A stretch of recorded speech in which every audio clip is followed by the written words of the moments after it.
என்னடா இது கையில் வச்சிட்டு இருக்கேன்னு பார்க்குறீங்களா? ஒன்றும் இல்லைங்க, பிஞ்சு பலாக்கா தான். இதை வச்சு இன்னைக்கு நம்ம இடிச்சக்காய் தோரன் நம்மளோட ஸ்டைலில் எப்படி பண்ணுறதுன்னு பார்க்கலாம். அதுக்கு முன்னாடி நீங்கள் நம்ம சேனலை சப்ஸ்கிரைப் பண்ணாமல் பார்த்துட்டு இருக்கீங்கன்னா மறக்காமல் சப்ஸ்கிரைப் பண்ணிவிட்டு கூடவே பெல் ஐக்கானோட ஆளுங்கிற ஆப்ஷனையும் கிளிக் பண்ண மறந்துடாதீங்க ஃப்ரெண்ட்ஸ். நம்ம சேனலுக்கு நீங்கள் சப்போர்ட் பண்ணுறதுக்கு ரொம்ப ரொம்ப நன்றி ஃப்ரெண்ட்ஸ். வாங்க இன்னைக்கு நம்மளோட ஸ்டைலில் இடிச்சக்காய் தோரன் எப்படி பண்ணுறதுன்னு பார்க்கலாம். Welcome to R channel cook with Suji. இப்போ இங்கே பார்த்தீங்கன்னா சின்ன பலாக்காயை எடுத்து வச்சுருக்கோம். இப்போ இதை கட் பண்ணிடலாங்க. கட் பண்றதுக்கு முன்னாடி கத்தியில கொஞ்சமா எண்ணெய் தடவிக்கோங்க, இல்லைன்னா பிசு பிசுன்னு பிடிச்சிக்கும். கொஞ்சம் இங்க டேமேஜா இருக்கு, இதை கட் பண்ணிடலாம். இப்போ நம்ம இங்க குக்கர்ல தண்ணி வச்சிருக்கோங்க. இதுல நம்ம மஞ்சள் பொடி கொஞ்சமா சேர்த்திடலாம், கூடவே உப்பும் சேர்த்திடலாங்க. இப்போ கட் பண்ணி வச்சிருக்க இந்த பலாக்காயை சேர்த்திடலாம், குட்டி பலாக்காவை. இப்போ இதை ஒரு 2 விசில் விட்டு வேக விட்டு எடுக்கலாம். நம்ம ஒரு 2 விசில் விட்டு எடுத்தாச்சுங்க. தோல் முள்ளெல்லாம் இருக்கு இல்லைங்களா, அதெல்லாம் நீக்கிட்டு நீங்க கட் பண்ணி வேக வைக்கிறதா இருந்தாலும் வேக வச்சுக்கலாம். நான் இங்க தோலோட தான் வேக வச்சிருக்கேன். இப்போ இது மாதிரி ஒரு பிளேட்ல எடுத்து வச்சிடலாங்க, கொஞ்சம் ஆறட்டும். அப்பதான் நமக்கு கட் பண்றதுக்கு தோல் எல்லாம் எடுக்கிறதுக்கு ஈஸியா இருக்கும். இப்போ இது நல்லா ஆறட்டுங்க. ஆறினதுக்கு அப்புறமா சைட்ல இருக்க தோல் எல்லாம் நீக்கி எடுத்துடலாம். இப்போ இங்க நம்ம ஒரு மிக்சர் ஜார் எடுத்திருக்கோங்க. இதுல ஒரு 2 சில் அளவுக்கு தேங்காவை கட் பண்ணி சேர்த்திக்கலாம். இல்ல துருவின தேங்காவா இருந்ததுன்னா ஒரு 1/4 முடி அளவுக்கு துருவி சேர்த்திக்கோங்க. இப்போ இந்த தேங்காவை நான் முதல்ல பல்ஸ் மோட்ல போட்டுட்டு வந்துடுறேன். இப்போ தேங்காவை பாத்தீங்கன்னா 1-2 அடிச்சுட்டு வந்திருக்கோம். இப்போ இதுல ஒரு 1/4 டீஸ்பூன் அளவுக்கு குருமிளகு, 1/2 டீஸ்பூன் அளவுக்கு சீரகம், 4 பல் பூண்டு, சின்ன வெங்காயம் இருந்ததுன்னா ஒரு 5ல இருந்து 8 எடுத்துக்கோங்க. பெரிய வெங்காயமா இருக்கிறதுனா ஒரு சின்ன சைஸ் வெங்காயம் 1. அடுத்ததா 2 பச்சை மிளகாய் கூடவே எடுத்திருக்கோம். அடுத்ததா 2 ஈர்க்கு கருவேப்பிலை. இது எல்லாத்தையும் நம்ம 1-2 அடிச்சுட்டு வந்துடலாங்க. இப்போ இது போல 1-2 இடிச்ச மாதிரி இடிச்சிட்டு வந்திருக்கோம். இப்போ இந்த பலாக்கா பாத்தீங்கன்னா கொஞ்சம் ஆறி இருக்கு. இப்போ இதோட தோல் எல்லாம் கட் பண்ணி எடுத்துக்கலாங்க. சுத்தி இருக்கிற இந்த முள் பகுதியை மட்டும் கட் பண்ணி எடுத்துக்கலாம். இது போல எல்லாத்தையும் கட் பண்ணிடலாங்க. ஆக்சுவலா பாத்தீங்கன்னா இந்த பலாக்கா நல்லா பச்சை கலர்ல இருந்ததுன்னா இன்னும் நல்லா இருக்கும். ஆனா நமக்கு மார்க்கெட்ல இது போலதான் கிடைச்சது. ஃப்ரெஷ்ஷா கிடைச்சதுன்னா மறக்காம ட்ரை பண்ணி பாருங்க, ரொம்பவே சூப்பரா இருக்குங்க.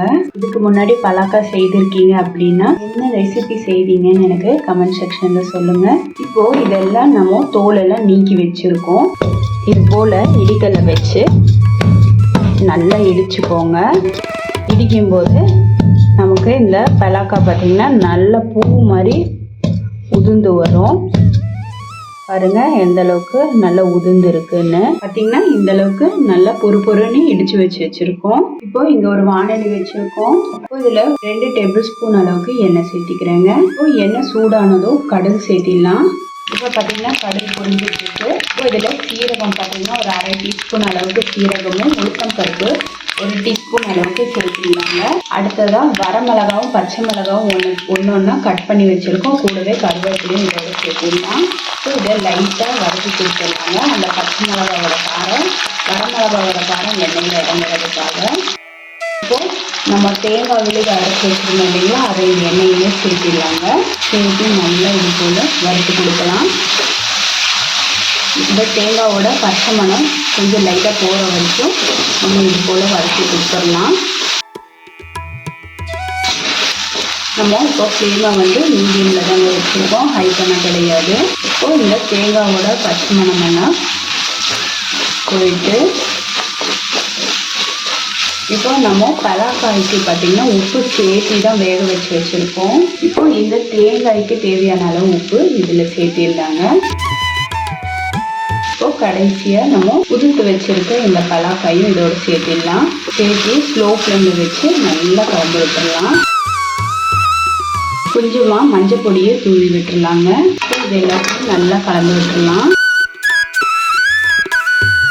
நம்ம ஸ்லோ ஃப்ளேமில் வச்சு தாங்க வறுத்துட்டு இருக்கோம். ஸ்லோ ஃப்ளேமில் வச்சு ஒரு 2லேருந்து 3 நிமிஷம் போல் நல்லா கலந்து விட்டுறலாம். நல்லா அந்த சீரகம் பூண்டோட மணத்தோட பார்த்தீங்கன்னா ரொம்ப சூப்பராக இருக்குங்க இந்த தோரன். இந்த பொரியல் ரெசிபி உங்களுக்கு பிடிச்சிருக்கும்னு நம்புறேன். இதில் நம்ம பலாக்காவை கட் பண்ணி இடிக்கிறது தான் டைமு. மத்தபடி தாளிப்பு கொடுத்து கலந்து விட்டா தீர்ந்துடுங்க. ரொம்ப சிம்பிளான ரெசிபி தான், ஆனால் சாப்பிட்றதுக்கு ரொம்பவே சூப்பராக இருக்கும். நல்லா பொலன்னு வர வரைக்கும் ஒரு 2லேருந்து 3 நிமிஷம் போல அந்த ஈரப்பதம்லாம் போகிற வரைக்கும் வதக்கி கொடுத்துடலாங்க. அவ்வளோதாங்க. இப்போ ஃப்ளேமை ஆஃப் பண்ணிடலாம். இந்த டேஸ்டியான இடிச்சக்காய் தோரன் பலாக்காய் பொரியல் எப்படி இருக்குன்னு சொல்லுங்க. செய்து பாருங்க. வீட்டில் சீசனில் கிடைக்கும் போது செய்து பாருங்க. இங்கே நம்ம வீட்டுக்கிட்ட பார்த்தீங்கன்னா இந்த மாதிரி லேட்டாக தான் கிடைச்சனால கொஞ்சம் டேமேஜாக தான் இருந்துச்சு. நான் அதெல்லாம் நீக்கிட்டு தான் செய்திருக்கேன். ஃப்ரெஷ்ஷாக மரத்துல இருந்து பறித்து செய்யும் போது இன்னும் கூட ரொம்பவே சூப்பராக இருக்கும். நான் ஃப்ரெஷ்ஷாக மரத்தில் பறித்து கூட ஒரு தடவை செய்திருக்கேன். ரொம்ப நல்லா இருந்தது.